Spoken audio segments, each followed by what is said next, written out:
Morning, all. All right, so we have today's games on the board. We also have some news of the day on the board. Let's go ahead and jump into it. Two early games tonight. One starting at 4:30 Pacific, 7:30 Eastern, and another one starting a half an hour after that. So the early game will be Boston and the New York Islanders. This is in New York, so from Nassau, I expect those fans to be loud and obnoxious. The more chanting, the better. And I say that as a Bruins fan. I want this series to be just great. I'd love to see it go seven. It's a 1-1 series tie so far. And Kevin Miller, Bruce Cassidy said, he's going to be out for games 3 and 4. So he will not be back until game 5 at the earliest. And we know there'll be a game 5 since the series is tied at 1. It's been a fun series to watch, though. And again, I really enjoy watching the Islanders prove people wrong. And it's when you're a fan of hockey for as long as I am, and you've seen as few championships from teams you cheer for as I have, you start to decide, you know what? I need to pick teams that I'm okay with them beating the team I cheer for. And in the Islanders' case, I'm okay with it. There are certain teams that be like, no, I'm not okay with that. But the Islanders would be okay with it if that's what happens. Now, love for the Bruins to move on to the next round, but we'll see what happens, right? Carolina will be in against the Tampa Bay Lightning. For the Tampa Bay Lightning, they're at home and they're up 2-0. So for Carolina, the pressure's all on them. They've got Mrazek starting, and I figured that was what was going to happen. And this isn't an indictment of Nedeljkovic at all. This is just we need to change things, so Mrazek starts the game. Trocheck is listed as doubtful if he's out. Odds are Morgan Geekie gets into the lineup. And Geekie at times has been a good spark plug for them. So that doesn't necessarily mean it's all doom and gloom for Carolina, although they will really miss Trocheck if he's not playing tonight. But again, we'll see what happens at game time. And for Tampa, they win tonight. And that's it. They'll just move on into the next round.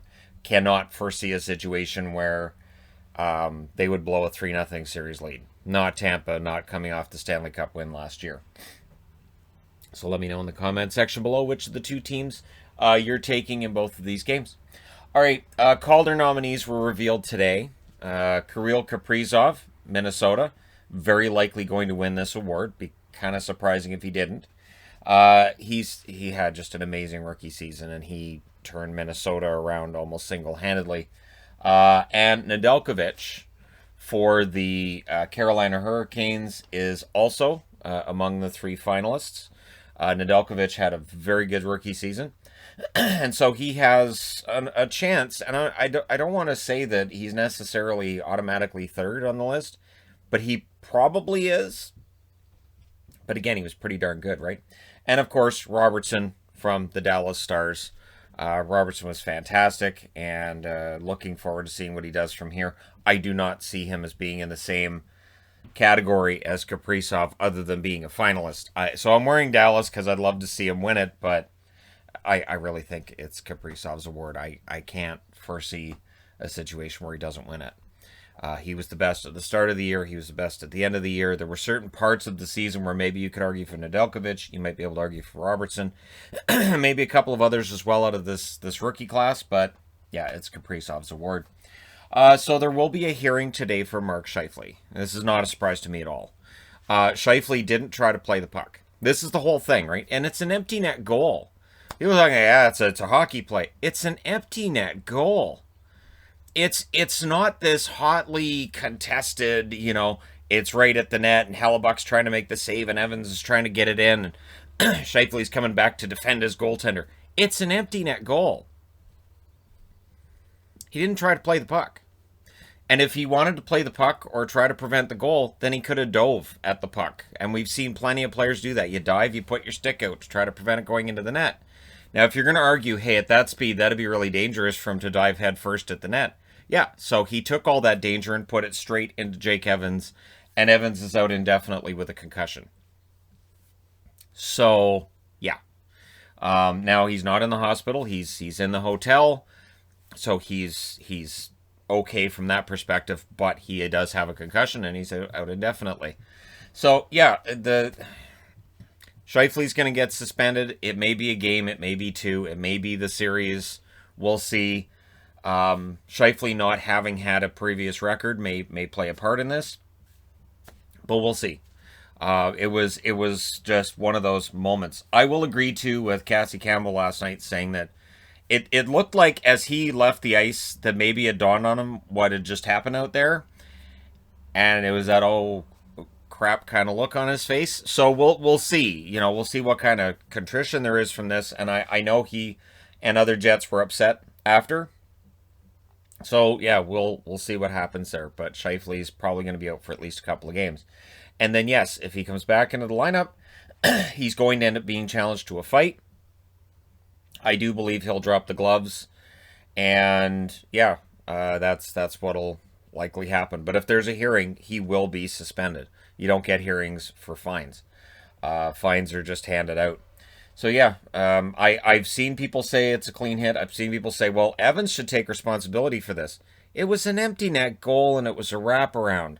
It is something you see all the time in hockey games. I can't remember the last time I saw a guy scoring an empty net goal and get harassed, but there was that incident in the Pittsburgh-Philly game, and there was a suspension that came out of that, where you tripped the guy after. So, yeah, it's just, yeah, anyways. But that's hockey, right? All right, most likely to be drafted first and second. I've seen some mock drafts already. Mock drafts are all over the place right now. So keep an eye on your YouTube feed because there's going to be a lot of mock drafts. I'm not doing one yet. I'll probably get into that later. Owen Power, number 1 to Buffalo, is highly likely. It's seen as kind of being his draft class. He's an excellent defenseman, apparently 6'6", according to his bio. So, yeah, big mobile defenseman, plays at both ends of the rink. Buffalo could use one of those. So, yep. And Matt Beniers. While there's different rankings for Beniers overall, Beniers is very likely to end up in Seattle. He's a marketable star player and a really good starting point for a Seattle franchise, you know, trying to pick up their first guy. And that first pick can be important. It's not always important. I'll do a video on that at some point too, on how those first draft picks for franchises worked out. But Seattle could do worse than pick up Beniers, absolutely. And while this year's draft class is not seen as star-studded as other drafts, I don't think it's a bad draft at all. I think it's just because these guys didn't play as many games as your normal draft class, we don't have as many notes. So there's definitely more disagreement on who goes where in the draft. But the top 9, it appears, the top 9 are the ones that are pretty set in stone as to who the top 9 are. The order they go in is where there's more dispute. And then where do the goalies get picked up? There's 2 first-round goalies this year. So, yeah. But Seattle and Buffalo don't have to worry about any of that. All right.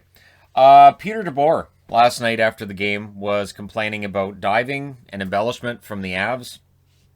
And they were complaining about how that penalty in the overtime, it wasn't even a slash.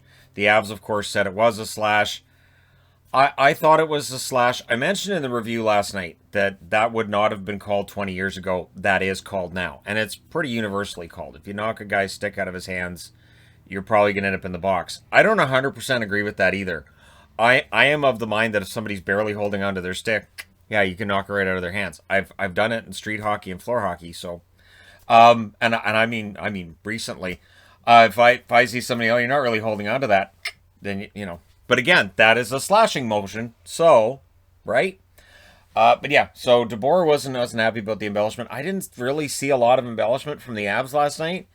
But the truth is that DeBoer's looking at a 0-2 hole in this series, probably pretty ticked off that they're down 0-2 after playing arguably maybe their best game of the playoffs last night.